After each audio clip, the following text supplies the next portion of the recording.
So when you think about the law in schools, what comes to mind? Probably a big, thick rule book, right? A list of things teachers can't do, all designed to keep them out of trouble.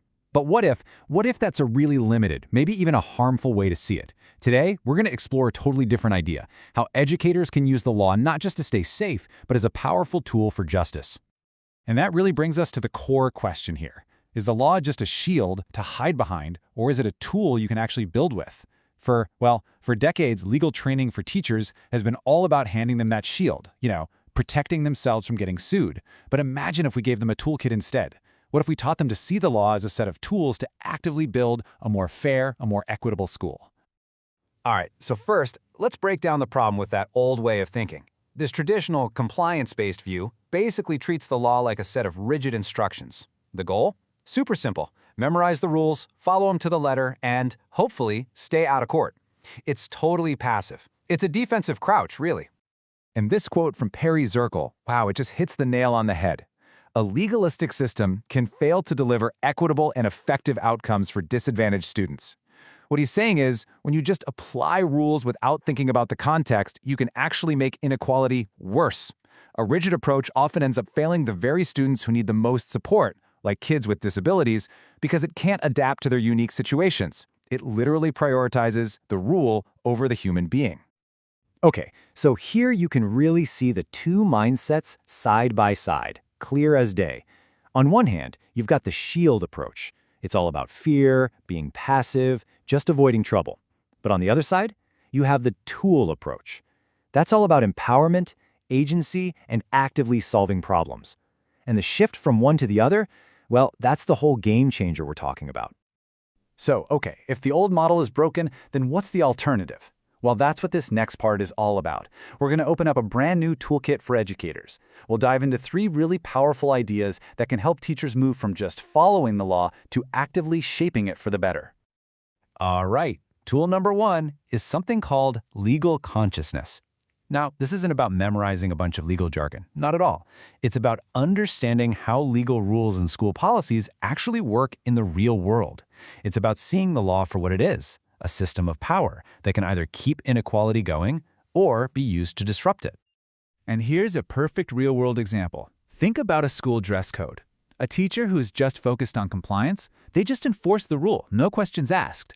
But a teacher with legal consciousness, they step back and ask the tough questions. Hey, does this code unfairly target certain students over others? Does it put an extra burden on kids from lower-income families? They're looking past the rule to see its actual human impact.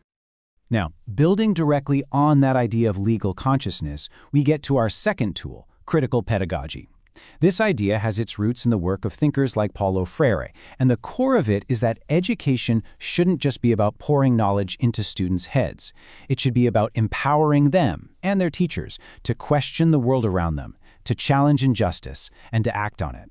It literally turns the classroom into a space for real transformation. So, what does that actually look like in a classroom? Well, it means things like viewing a student's culture and identity as a huge strength, not something to be ignored. It means building real, positive relationships between teachers and students. And it means using dialogue, actually talking with students, to look at school policies through a justice lens. It's all about developing a critical awareness of power and privilege for everyone in the room. And a really specific and powerful version of this is our third tool, critical feminist pedagogy. This gives teachers a specific lens to look at how traditional school structures can, sometimes unintentionally, keep gender inequality alive and well. The whole goal is to give teachers the tools they need to challenge those old dynamics and create classrooms where gender equity isn't just a poster on the wall, it's a lived reality. Okay, so we've got these really powerful intellectual tools, right? Legal consciousness, critical pedagogy, but what's the glue that holds them all together? Well, it's the human element. It's what's known as an ethic of care. And this is so crucial. Without care, all this critical theory can just fall flat. As researcher Jeanette Jorst points out, systems that are overregulated and just plain uncaring, they don't just feel cold and bureaucratic. They actively reproduce inequality. So get this, care isn't just some soft, fuzzy skill. It's an absolute prerequisite for justice. And we're not just talking about any kind of care. The source material points to this incredibly powerful concept called Ubuntu care. It's rooted in African philosophy, and it's built on the idea that I am because we are. It basically frames care not as an individual feeling, but as a shared moral duty. It's a collective responsibility we all have to affirm each other's humanity and dignity. And when you apply this ethic of care to education law, man, it changes everything. The goal is no longer just about applying a rule correctly. The goal becomes interpreting that rule in a humane way, one that responds to the actual context and upholds the dignity of every single person involved. It turns legal literacy into an act of compassion. Now, I know what you might be thinking. This all sounds great in theory, but does it actually work in the real world? Well, this next section shows exactly how these ideas are being put into practice in a real university, training the next wave of teachers. And listen to this. This isn't some small, intimate seminar we're talking about. This is one instructor teaching a required law course to between 600 and 800 students at a time. This just goes to show that these transformative care-based approaches aren't just for small groups. They can absolutely be adapted and scaled up.